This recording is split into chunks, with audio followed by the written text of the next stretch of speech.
The Lord be with you. I'm Deacon Keith Fournier, and our first reading is taken from the letter of St. James. Where do these wars and battles between yourselves first start? Is it not precisely in the desires fighting inside your own selves? You want something and you lack it, so you kill. You have an ambition that you cannot satisfy, so you fight to get your way by force. It is because you do not pray that you do not receive. When you do pray and do not receive, it is because you prayed wrongly, wanting to indulge your passions. Adulterers, do you not realize that love for the world is hatred for God?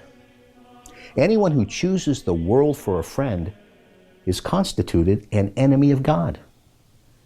Can you not see the point of the saying in Scripture, the longing of the Spirit He sent to dwell in us is a jealous longing?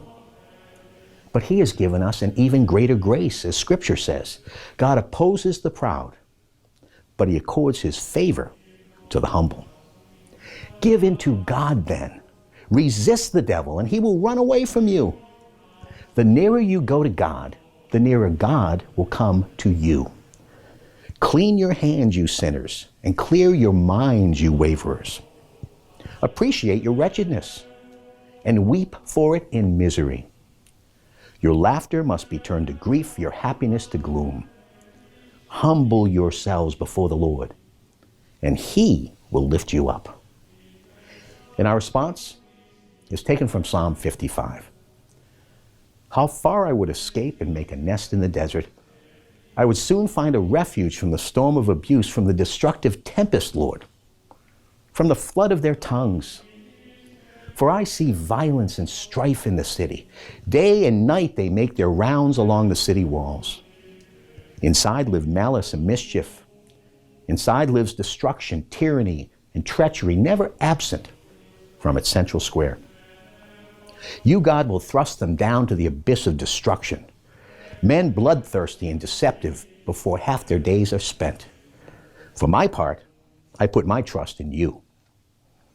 And a reading from the Holy Gospel according to St. Mark.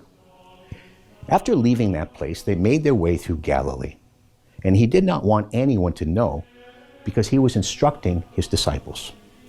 He was telling them, the Son of Man will be delivered into the power of men. They will put Him to death, and 3 days after He has been put to death, He will rise again. But they did not understand what He said and were afraid to ask Him. They came to Capernaum, and when He got into the house, He asked them, what were you arguing about on the road? They said nothing, because on the road they had been arguing which of them was the greatest. So He sat down, called the 12 to Him, and said, if anyone wants to be first, he must make himself last of all and servant of all. He then took a little child whom He set among them and embraced. And He said to them, anyone who welcomes a little child such as this in my name welcomes me. And anyone who welcomes me welcomes not me, but the one who sent me. The Gospel of the Lord. Blessed